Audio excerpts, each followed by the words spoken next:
Let's see once again. First law of motion. What is first law of motion? States that first law of motion states that if an object is in motion, if the object is in motion, then it will continue to be in the same position until and unless an external force is applied on it. कोई एक आदमी आके इसको ना रोक दे, तो जब तक ये ऑब्जेक्ट चलता रहेगा, कोई भी ऑब्जेक्ट अगर रुका हुआ है तो वो रुका रहेगा। जैसे फुटबॉल है, ग्राउंड में रखी हुई है, तो जब तक इसको कोई लास्ट से हिट नहीं करेगा तब तक क्या होगा, ये आपकी बॉल ऐसी ही रखी रहेगी। तो first law of motion states that अगर कोई चीज रुकी हुई है तो रुकी रहेगी, ऑब्जेक्ट अगर चल रहा है तो वो चलता रहेगा, और डायरेक्शन में चल रहा है तो वो उसी डायरेक्शन में चलता रहेगा जब तक कोई इसको डायरेक्शन चेंज ना करे। Once again, what is first law of motion? If the object is in rest, it will continue to be in rest. If the object is in motion, it will continue to be in motion. If the object is in direction, then it will move in the same direction until and unless an external force is applied on it. अब इस समय समझ में क्या आता है? इस समय ये समझ में आता है इनर्शिया के बारे में। कल हमने इनर्शिया के बारे में पढ़ा था कि इनर्शिया होता क्या है। इनर्शिया इसी को कहते हैं कि कोई भी ऑब्जेक्ट अगर चल रहा है तो वो चलता रहेगा, तो उसके अंदर एक कोई ताकत बन जाती है, एक फोर्स जनरेट हो जाता है। उस फोर्स को क्या कह सकते हैं? उस फोर्स को इनर्शिया कह सकते हैं। कि मान लीजिए एक छोटी सी गाड़ी है, ठीक है, एक छोटी सी गाड़ी है, ऐसी हो, ठीक है। तो इस छोटी सी गाड़ी को अगर आपको रोकना है तो आप उसके सामने खड़े हो जाओ और आप क्या कर सकते हो, उसको आराम से रोक सकते हो। चलती हुई आ रही है, आप उसको रोक सकते हो। अब आप क्या करो, एक बड़ी सी कार ले लो, ठीक है, अब वो चलती हुई आ रही है, चलती हुई आ रही है और ये भी चलती आ रही है। अब इसके आगे आप खड़े हो जाओगे तो क्या होगा भाई, ऑब्वियस एक्सीडेंट हो जाएगा। अब क्या करो, एक बड़ा सी बस या ट्रेन ले लो, ठीक है, तो बस या ट्रेन जो भी है, अगर आप इसके आगे खड़े हो जाओगे तो क्या होगा, सीधी सी बात है, कल आपकी फोटो छप जाएगी अखबार में। तो हमें क्या समझ में आ रहा है, हमें ये समझ में आ रहा है कि इनर्शिया होता क्या है। इनर्शिया एक ऐसी ताकत होती है, एक ऐसा फोर्स होता है जो कि ऑब्जेक्ट अगर चल रहा है तो उसको चलने ही देगा, ठीक है, और ऑब्जेक्ट रुका हुआ है तो रुका ही रहेगा। जैसे छोटी सी गाड़ी, इसको आपको चलाना है, रुकी हुई है गाड़ी, तो आपको चलाना है तो आपको कम फोर्स लगाना पड़ेगा। ये ज्यादा भारी गाड़ी है, ज्यादा मास वाली गाड़ी है, जिसको आपको क्या करना और ज्यादा लगाना पड़ेगा। अब यहाँ पर ट्रेन है या प्लेन है या कुछ और है, तो अगर इसको चलाना है तो ऑब्वियस है कि भाई 25-30 लोगों की जरूरत पड़ेगी तब जाके ये चलेगा आगे, वरना आगे नहीं बढ़ेगा। तो देखते हैं एक बार इनर्शिया क्या होता है। इनर्शिया एक ऐसी ताकत होती है, एक ऐसा फोर्स होता है जो ऑब्जेक्ट अगर चल रहा है तो उसको चलने देगा, ऑब्जेक्ट अगर रुका हुआ है तो उसको रोके रखेगा। तो ऑब्जेक्ट किसी एक डायरेक्शन में चल रहा है तो उसी डायरेक्शन में चलता रहेगा जब तक कोई फोर्स उस पर ना लगाया जाए। अब सोच रहे होगे कि भाई ये कैसे काम करता है। अब जैसे हम एग्जाम्पल के लिए पंखे को ले लेते हैं, फैन को ले लेते हैं। हम जानते हैं कि फैन को जब स्विच ऑफ करते हैं तो क्या बोल रहे हैं कि जैसे मान लीजिए एग्जाम्पल के लिए फैन है, फैन पंखा जो होता है अपने घर में, तो ये फैन चल रहा था, हमने इसको स्विच ऑफ कर दिया, ये घूम रहा था कुछ ऐसे, हमने इसको स्विच ऑफ कर दिया, लेकिन फिर भी ये चल रहा है और हो सकता है कि अगले 1-2 मिनट के लिए ये चलता ही रहे। तो एक बार बता देते हैं कि एक चलता हुआ फैन है, बिल्कुल ऑन था, स्विच ऑन था, हमने क्या किया, उसको स्विच ऑफ कर दिया, तो फिर भी वो चल रहा है थोड़ी देर के लिए। अब क्वेश्चन यही दिमाग में आता है कि थोड़ी देर तक क्यों चल रहा है। तो इसका कारण क्या है? इसका कारण है इनर्शिया। कि इनर्शिया क्या बोलता है, if the object is in motion then it will continue to be in motion until and unless an external force is applied on it. अगर कोई ऑब्जेक्ट रुका हुआ है तो वो रुका ही रहेगा जब तक कोई उस पर एक्सटर्नल फोर्स ना लगाया जाए। कोई ऑब्जेक्ट चल रहा है तो वो चलता ही रहेगा जब तक कोई फोर्स ना लगाया जाए। तो इसको फिर किसने रोका? इलेक्ट्रिसिटी ने इसको चलने को बोला तो ये चलने लगा, तो फिर इसको रोका किसने? इसको रोका फ्रिक्शन ने। अगर हम यहाँ से फ्रिक्शन निकाल दें, किसमें से निकाल दें? इस पंखे से फ्रिक्शन निकाल दें। फ्रिक्शन निकालने के लिए हम इसमें ग्रीस लगाते हैं, बॉल बेरिंग को अच्छी तरह से पॉलिश करते हैं, नई बॉल बेरिंग लगा देते हैं। तो ये सारी चीजें हम लगाते हैं, जिस वजह से क्या होता है, ये जो फैन है तो ज्यादा देर तक चलता है। तो देखा होगा कुछ फैन है वो बंद करो तुरंत रुक जाते हैं, कुछ फैन है वो आपको बहुत देर चलने के बाद बंद होते हैं। ये सारी चीजें किस वजह से होती हैं? ये सारी चीजें होती हैं सिर्फ और सिर्फ इनर्शिया की वजह से। जिसमें ज्यादा इनर्शिया होगा वो ज्यादा देर बाद रुकेगा, जिसमें कम इनर्शिया होगा वो कम देर बाद रुकेगा। और साथ ही साथ ये भी है कि अगर इस पे फोर्स नहीं लग रहा होगा तो वो लाइफ टाइम चलता रहेगा। जैसे आपने वो देखा होगा, जो जूतों में पहिए लगे होते, क्या कहते हैं उनको, स्केट्स होते हैं ना, स्केट्स जो होते हैं। तो हम जानते हैं स्केट्स में अगर हम इन स्केट्स को खराब रोड पर चलाएं, स्केट्स को खराब रोड पर चलाएंगे, अगर हम स्केट्स को खराब रोड पर चलाएंगे तो हम जानते हैं जैसे ये रोड खराब है तो ये रुक जाएंगे, ये नहीं चलेंगे। लेकिन स्केट्स को अगर हम बहुत ही अच्छी सड़क पर चलाएं, बहुत अच्छी जमीन हो आपकी, बिल्कुल टाइल्स वगैरह हो, तो स्केट्स बहुत अच्छे चलेंगे। क्यों चलेंगे? क्योंकि यहाँ पर हमें ये चीज नहीं मिल रही। ये चीज क्या कहलाती है? ये चीज हमारी फ्रिक्शन कहलाएगी यहाँ पर। तो फ्रिक्शन वो चीज होती है जो कि फोर्स लगाती है। किस पर लगाती है? किसी भी चलती हुई ऑब्जेक्ट को रोकने के लिए। तो फ्रिक्शन फोर्स ही एक ऐसा फोर्स होता है जो कि रेस्ट और मोशन में फर्क लाता है। कोई भी चीज अगर मोशन में है तो उसको रेस्ट में भी ला सकता है कौन? फ्रिक्शन। तो हमें ध्यान रखना है इनर्शिया और फ्रिक्शन। इनर्शिया और फ्रिक्शन। इनर्शिया क्या कहता है? इनर्शिया कहता है कोई भी चीज अगर चल रही है तो वो चलती रहेगी, रुकी हुई है तो रुकी रहेगी। और फ्रिक्शन क्या कहता है? फ्रिक्शन उसको उस जगह रुके रखता है। मतलब फ्रिक्शन क्या है? एक फोर्स है जो कि मोशन के अगेंस्ट में काम करता है। मोशन के अगेंस्ट में मतलब जो चीज चल रही होगी तभी ये एक्ट करेगा, अगर रुकी हुई होगी तो ये एक्ट नहीं करेगा। चल रही ऑब्जेक्ट पे एक्ट करेगा। तो ये पढ़ा भी होगा last year, what is friction force? Friction force is a force that opposes the force that creates it. मतलब क्या होता है? जिसकी वजह से ये पैदा हुआ है उसी को अपोज करने लगता है ये अजीब। चलिए फिर से एक बार देखते हैं इनर्शिया के बारे में और फर्स्ट लॉ ऑफ मोशन के बारे में। फर्स्ट लॉ ऑफ मोशन क्या बोलता है? फर्स्ट लॉ ऑफ मोशन ये बोलता है कि कोई भी ऑब्जेक्ट अगर चल रहा है तो वो चलता रहेगा, रुका हुआ है तो रुका रहेगा, और किसी एक डायरेक्शन में जा रहा है तो उसी डायरेक्शन में जाता रहेगा जब तक कोई एक्सटर्नल फोर्स उस पर ना लगाया जाए। There are three types of inertia. First one is known as inertia of rest, inertia of rest. Second one is inertia of motion, and third one is inertia of direction. So there are three types of inertia: inertia of rest, inertia of motion, inertia of direction. Inertia of rest. According to inertia of rest, if the object is in rest, then it will continue to be in rest until and unless external force is applied on it.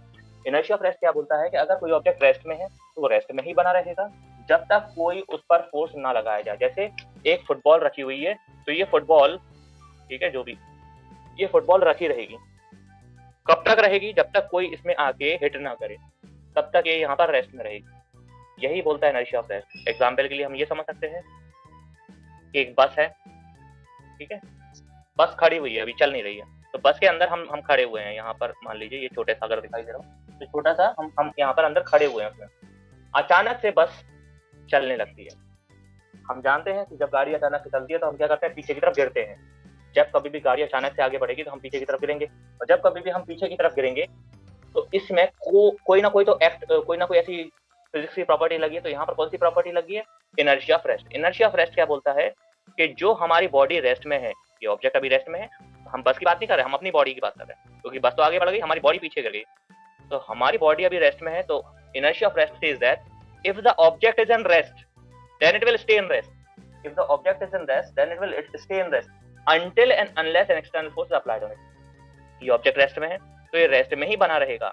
तो गाड़ी आगे जरूर बढ़ गई लेकिन हमारी body तो अभी भी वहीं पड़ी हुई है रेस्ट में, ठीक है। ऑब्जेक्ट क्या था?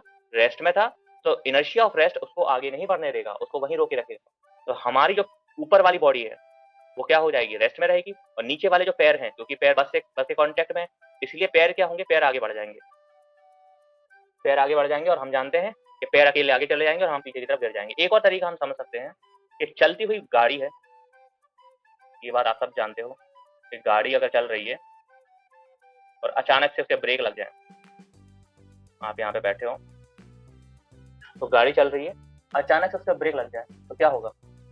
ये नीचे गिरेगा। फिर से बता दें, ये आपने खुद एक्सपेरिमेंट किया होगा कि अचानक से साइकिल चला रहे या बाइक चला रहे और ब्रेक लगा देते हैं तो सब लोग क्या होते हैं? बिल्कुल आगे को गिरते हैं। तो क्यों ऐसा होता है कि जो लोग बैठे होते हैं गाड़ी पर वो आगे की तरफ गिरते हैं, झुक जाते हैं। या कार में भी बैठे हो तो क्या होता है? वहां पर सीधा मुंह घलता है उसमें, तो भी डैशबोर्ड होता है। तो ऐसा क्यों होता है? क्योंकि इनर्शिया ऑफ मोशन वहां पर एक्ट कर रहा होता है। इनर्शिया ऑफ मोशन क्या बोलता है कि ऑब्जेक्ट अगर चल रहा है तो वो चलता ही रहेगा, और कब तक चलता रहेगा? जब तक उसको कोई रोके ना हो। तो यहाँ पर हम देख सकते हैं कि अगर हमने इस गाड़ी को ठीक से नहीं पकड़ा हुआ है तो क्या होगा?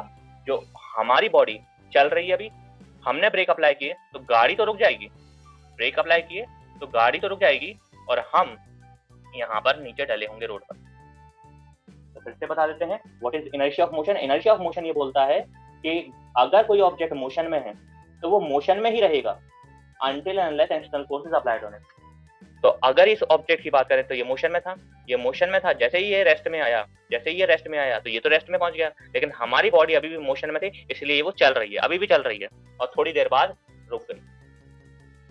I hope it is clear. Inertia of motion कैसे काम करता है? इनर्शिया ऑफ मोशन ये बोलता है कि कोई भी ऑब्जेक्ट अगर चल रहा है तो चलता रहेगा। अगर नीचे वाला ऑब्जेक्ट रुक गया है तो क्या हुआ? हमारा ऊपर वाला ऑब्जेक्ट चलता रहेगा, और इसी वजह से क्या होता है? ये ऊपर से नीचे गिर जाते हैं हम लोग, या आगे को झुक जाते हैं। इनर्शिया ऑफ डायरेक्शन क्या कहता है? इनर्शिया ऑफ डायरेक्शन ये बोलता है कि अगर कोई भी ऑब्जेक्ट किसी एक डायरेक्शन में चल रहा है, जैसे एक बॉल की बात करें तो हमने फुटबॉल खेला या बैट बॉल खेला, तो हम क्या करते हैं? बॉल को किसी बैट पर, पिच है, एक आदमी खड़ा हुआ है, या आप समझ लो आप खड़े हुए हैं, आपके हाथ में एक बैट है, ठीक है, आपको जैसी बॉल आई तो आपने क्या किया, इसको बॉल को हिट किया और बॉल को हिट करके कहीं और भेज दिया।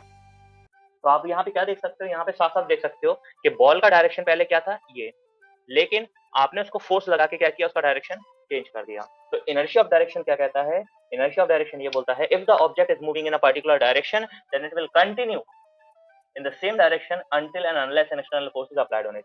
इनर्शिया ऑफ डायरेक्शन ये बोलता है कि अगर कोई ऑब्जेक्ट किसी डायरेक्शन में चल रहा है, वो उसी डायरेक्शन में चलता रहेगा जब तक कोई एक्सटर्नल फोर्स उसके ऊपर ना लगाया जाए। तो यहाँ पर एक्सटर्नल फोर्स किसने लगाया है, बैट ने। तो जैसे एक्सटर्नल फोर्स बैट ने लगाया तो क्या होगा, एक्सटर्नल फोर्स की वजह से इसका डायरेक्शन चेंज हो जाएगा। तो बेस्ट एग्जांपल है फुटबॉल में, हम देख सकते हैं कि एक फुटबॉलर ने दूसरे फुटबॉलर को भेजा, दूसरे फुटबॉलर ने तीसरे को भेजा, तीसरे ने चौथे को भेजा, तो ये क्या कर रहे हैं, डायरेक्शन चेंज हो रहा है। लेकिन अगर वो बीच में कोई ना हो तो वो सीधा किस में मारेगा, गोल में मारेगा। तो यहाँ पर उसने क्या फॉलो किया, inertia of direction. Inertia of direction क्या बोलता है, if the object is moving in a particular direction then it will move in the same direction until and unless an external force is applied on। अगर बीच में कोई external force नहीं मिल रहा है वो क्या करेगा, वो उसी डायरेक्शन में चलता रहेगा फुटबॉल और सीधा गोल में चला जाएगा। और ये बात हम यहाँ पर भी देख सकते हैं कि अगर वो क्रिकेट बैट बीच में ना आए तो क्या करेगा, वो यहाँ से टकरा के सीधा विकेट में लगेगा, नहीं तो बाउंस हो जाएगा या कोई भी है पीछे चला जाएगा। So it will go in the same direction until and unless an external force is applied on it। Once again, what is inertia? Inertia says if the object is in rest, motion or a direction, it will continue to be in rest, motion or direction until and unless an external force is applied on it। Inertia तीन तरह के होते हैं, the inertia of rest, motion and direction। Inertia of rest क्या बोलता है, if the object is in rest, it will continue to be in rest until and unless external force is applied on it। Inertia of motion क्या बोलता है, if the object is in motion then it will continue to be in motion until and unless an external force is applied on it। Inertia of direction बोलता है the object is moving in a particular direction then it will continue to move in the same direction until and unless an external force is applied on it। तो question क्या पूछे जाएंगे वो हम अब देख लेते हैं। तो क्वेश्चन ये पूछा जाएगा कि एक बस है और बस क्या है, स्टार्ट्स सडनली। तो बस रुकी हुई है, जब वो स्टार्ट सडनली कर रही है that means it is already at the position of rest. तो एक बस है जो रेस्ट में है, हम इस बस के अंदर बैठे हुए हैं, बैठे नहीं खड़े हुए हैं। जब बस अचानक से स्टार्ट हो रही है तो क्वेश्चन ये पूछा जाता है कि हम लोगों को झटका लगता है और हम पीछे की तरफ गिरते हैं। जैसे ही बस आगे को बढ़ना स्टार्ट करेगी तो हम जो है वो पीछे की तरफ गिरने लगेंगे इस तरीके से। अभी सीधे खड़े थे, हम पीछे की तरफ गिरने लगे। तो सवाल यही पूछा गया है कि हम लोग पीछे की तरफ क्यों गिरने लगे। रीजन क्या है, रीजन है क्योंकि बॉडी रेस्ट में थी। बॉडी में दो पार्ट होते हैं, एक होता है अपर पार्ट और एक होता है लोअर पार्ट। अपर पार्ट को अगर हम देखें तो वो किसी कांटेक्ट में नहीं था, ठीक है, और लोअर पार्ट की देखें तो लोअर पार्ट किसके कांटेक्ट में था, बस के कांटेक्ट में था, ठीक है। ये आपका क्या था, ये किसी कांटेक्ट में नहीं था। और लोअर पार्ट की बात करें तो ये आपके बस के कांटेक्ट में था। जैसे ही बस ने स्टार्ट किया, क्या दिया, बस ने मोशन दिया, तो आपका बस के मोशन में, मोशन की वजह से, बस के मोशन की वजह से लोअर पार्ट भी मोशन के कांटेक्ट में आ गया। बस के मोशन की वजह से जो आपका पैर है या आपके मोशन की वजह से बस के साथ आगे बढ़ने लगे। अब आपके पैर चले जाएंगे लेकिन अपर पार्ट तो किसी कांटेक्ट में नहीं था, और जो किसी कांटेक्ट में नहीं था तो वो वहीं रहेगा।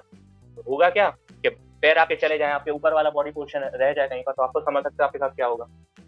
यही होता है कि जब चलती हुई बस है, आप चलती बस के अंदर खड़े हुए हो या गाड़ी के अंदर खड़े हो, इस बार चलती हुई बस है पहले से, ठीक है, अचानक से बस क्या करती है, रुकती है, ठीक है। जैसे ही बस अचानक से रुकेगी, हम जानते हैं कि इस कंडीशन में जो अपर पार्ट है, इस कंडीशन में जो अपर पार्ट है वो अभी भी किसी कांटेक्ट में नहीं है, और जो लोअर पार्ट है ये किस कांटेक्ट में है, ये बस के कांटेक्ट में है।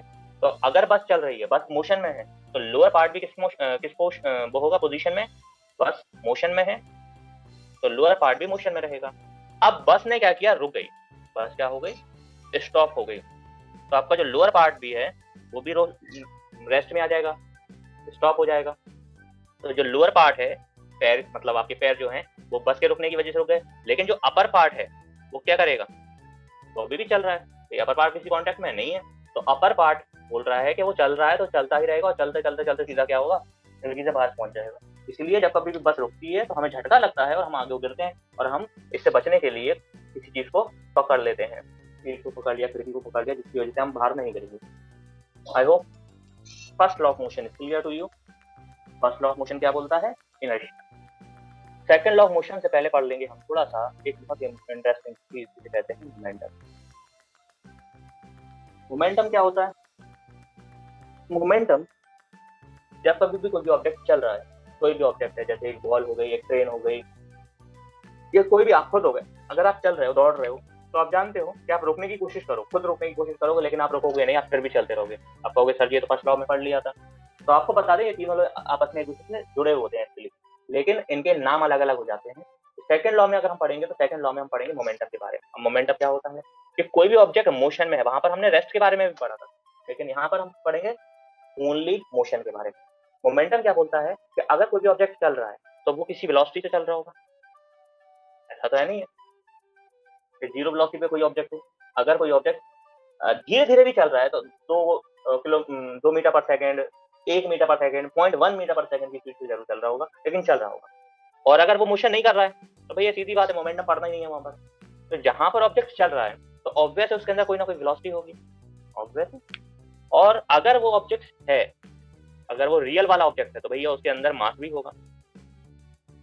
ये बात भी समझ में आ गई कि अगर कोई ऑब्जेक्ट चल रहा है तो वो ऑब्जेक्ट के अंदर मास होगा।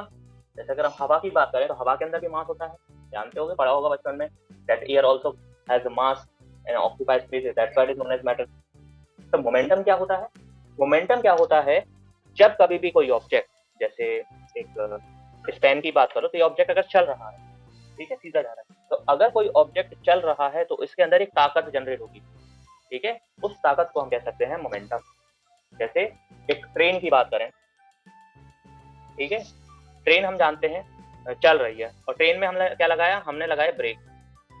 तो जैसे हमने ट्रेन के ब्रेक लगाए तो ट्रेन थोड़ी देर बाद रुक जाएगी, लेकिन कितनी देर बाद रुकी? 5 मिनट के बाद। लेकिन हमारे पास एक बाइक है, ठीक है, बढ़िया डिस्क ब्रेक लगे हुए हैं अच्छे वाले, हमने क्या किया, इसमें ब्रेक लगाया, तो इसमें क्या होगा, ये भी रुक जाएगी। तो ब्रेक से क्या होता है, चीजें रुक जाती हैं। तो इस बार क्या हुआ, ये बाइक भी रुक गई। पहले क्या चल रही थी चीजें, लेकिन जैसे ही ब्रेक लगाया तो ये रुक गई। लेकिन यहाँ पर देखने को मिलेगा कि आपके 5 सेकंड में रुक गई। ये जो ब्रेक लगाया था हमने ट्रेन में, तो इसमें आपके 5 मिनट लग रहे थे, और इसमें हमने ब्रेक लगाया तो ये 5 सेकंड में रुक गई। तो ऐसा क्या जादू हो गया इसमें कि ये 5 सेकंड में रुक गई, उसमें ये 5 मिनट लग गए? इसकी वजह है मोमेंटम।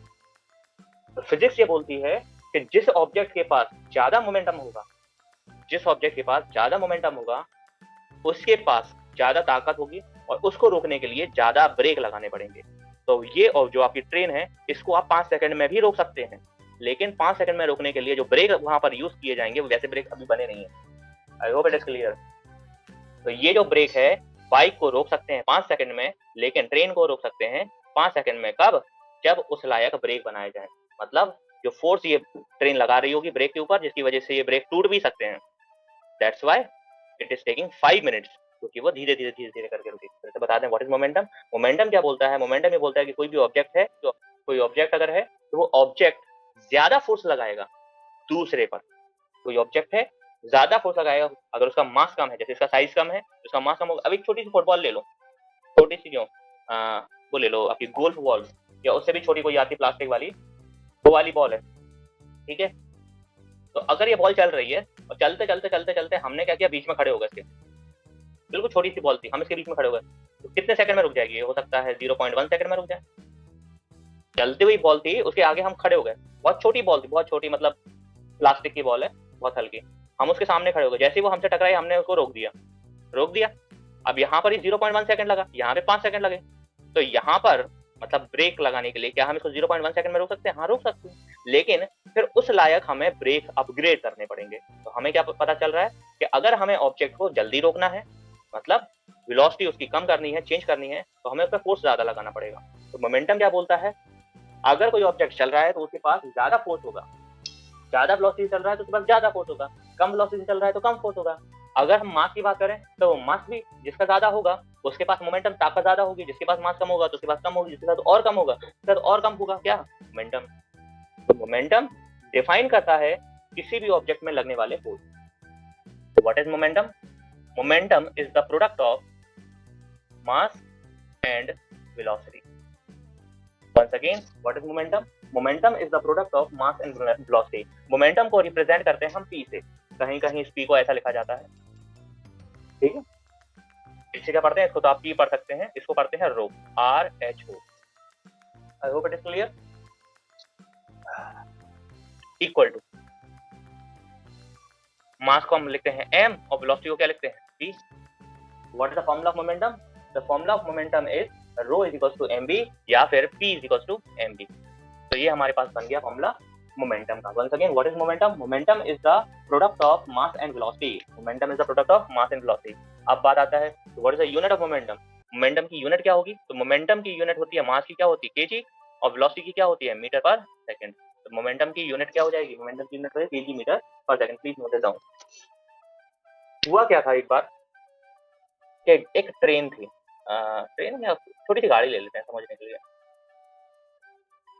साइकिल ले लो, गाड़ी ले लो, ये छोटी सी गाड़ी है, ये चल रही है अभी, मान लीजिए 50 की स्पीड से चल रही है, 50 मीटर पर सेकंड या किलोमीटर पर आवर जो भी लेना हो।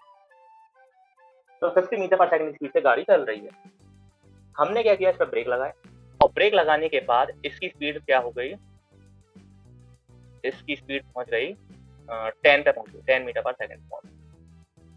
अभी भी चल रही है लेकिन क्या हुआ, चेंज हो गई थी, स्पीड चेंज हो गई। हमने क्या किया, एक्सीलेटर लगाया, फिर से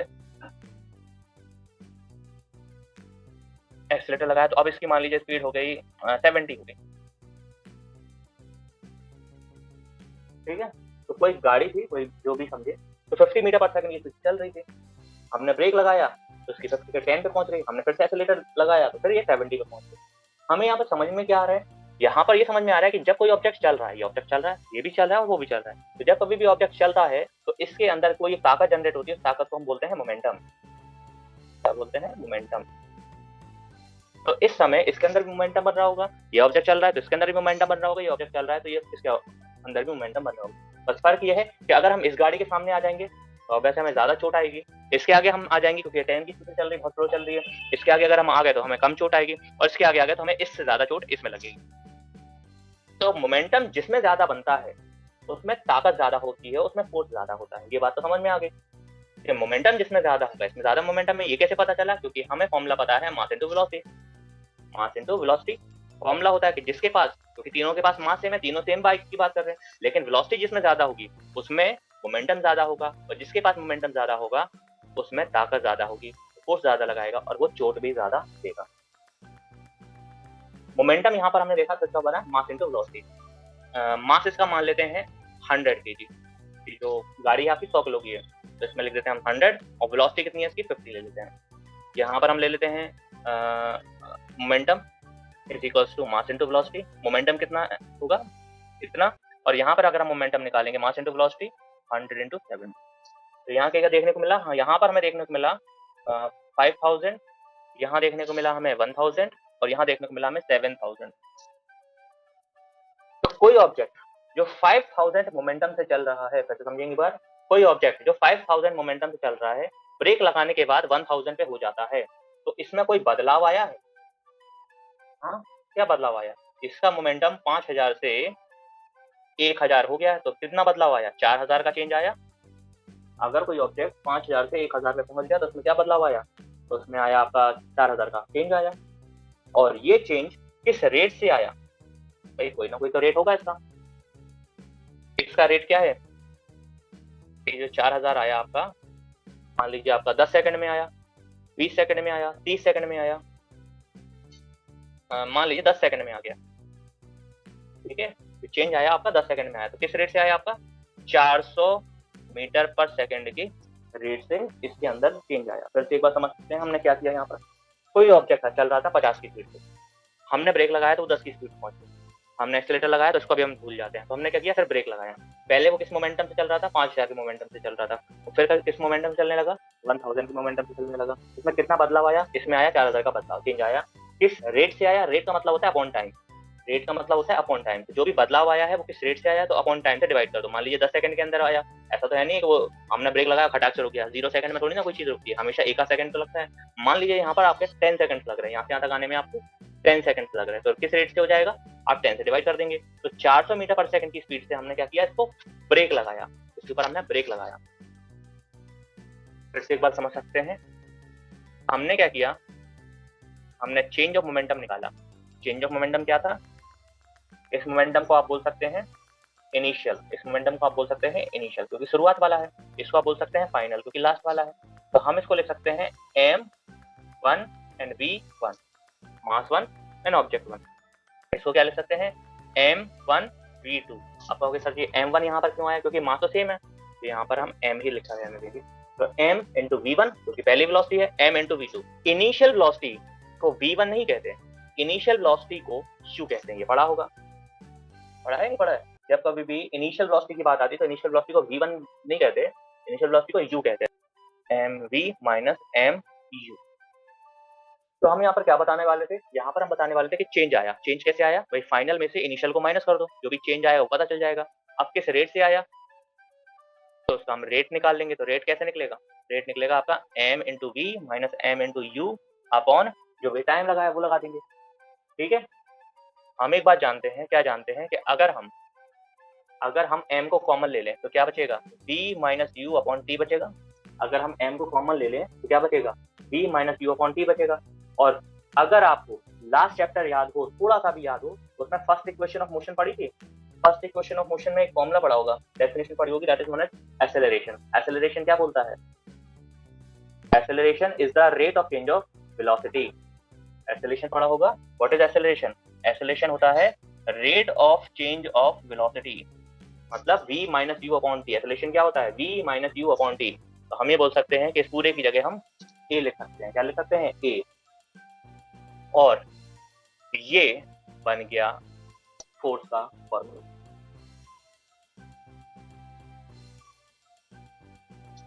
कोई भी ऑब्जेक्ट है,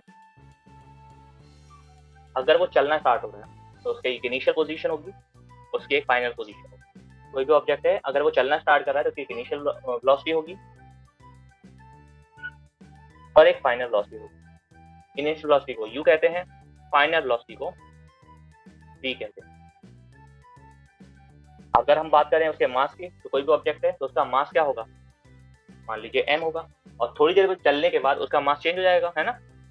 नहीं होगा, तो मास तो सेम रहेगा। तो अगर हम यहाँ पर मोमेंटम की बात करेंगे, मोमेंटम क्या? अगर ऑब्जेक्ट चल रहा है, फिर से बता दे रहे हैं, अगर ऑब्जेक्ट वो चल रहा है तो उसका मोमेंटम क्या होगा? Mass into velocity. और अगर हम यहाँ पर बात करें मोमेंटम की, तो मोमेंटम क्या हो जाएगा यहाँ पर? Mass into velocity. बस फर्क क्या होगा? यहाँ पर हम कहेंगे इनिशियल मोमेंटम और यहाँ पर हम कहेंगे उसको फाइनल मोमेंटम। मोमेंटम को कैसे बता दें? पी से रिप्रेजेंट किया जाता है। तो इनिशियल मोमेंटम क्या हो जाएगा?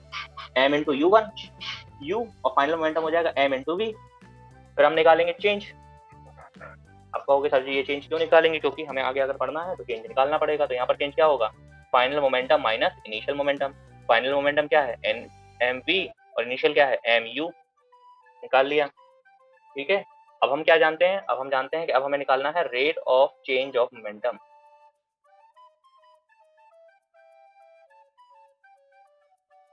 Rate of change of momentum यानी कि mv minus mu upon t।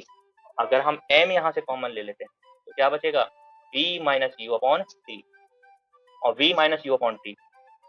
v minus u upon t is the formula for acceleration. तो यहाँ पर हम इसकी जगह लिख देंगे a। अब यहाँ पर f कैसे आया ये सोच रहे होगे, तो भाई सीधी सीधी बन गया यहाँ पर f की डेफिनेशन, यानी कि फोर्स की डेफिनेशन। तो फोर्स की डेफिनेशन क्या हो गई? Force is the rate of change of what? Momentum. Definition of force याद होगी। What is the definition of force? Force is the rate of change of momentum. Force is the rate of change of momentum. पिछली class में हमने आपको बताया था कि force की डेफिनेशन क्या थी? फोर्स इज अ पुश और अ पुल। फोर्स क्या था? पुश और अ पुल था, जिसकी वजह से क्या होता है? ऑब्जेक्ट की शेप साइज चेंज होती है। और यहाँ पर हम बता रहे हैं कि फोर्स क्या है? Force is the rate of change of momentum. तो ये फोर्स की डेफिनेशन कहाँ चलती है? सिर्फ और सिर्फ सेकंड लॉ ऑफ मोशन, मतलब न्यूटन ने इसकी समझाई थी। तो जब कभी भी अगर हम मोशन की बात करेंगे तो ये डेफिनेशन का यूज करेंगे, और जब हम बिना मोशन की बात करेंगे तो हम पुरानी वाली डेफिनेशन का यूज करेंगे। तो फोर्स इज पुश और पुल, ये हमने पढ़ा था। लेकिन अगर हम फिजिक्स में बात करें तो फिजिक्स पूरा मोशन पे बेस्ड है। तो फोर्स की डेफिनेशन क्या होगी? फोर्स की डेफिनेशन होगी force is the rate of change of momentum. या फिर अगर ये वाली याद नहीं होती तो ये भी बोल सकते हो, force is the product of mass and acceleration. Force is the product of mass and acceleration. Force की यूनिट क्या होती है? फोर्स की बहुत सारी यूनिट होती हैं, बहुत सारी। सबसे पहली यूनिट होती है वो है न्यूटन, ठीक है।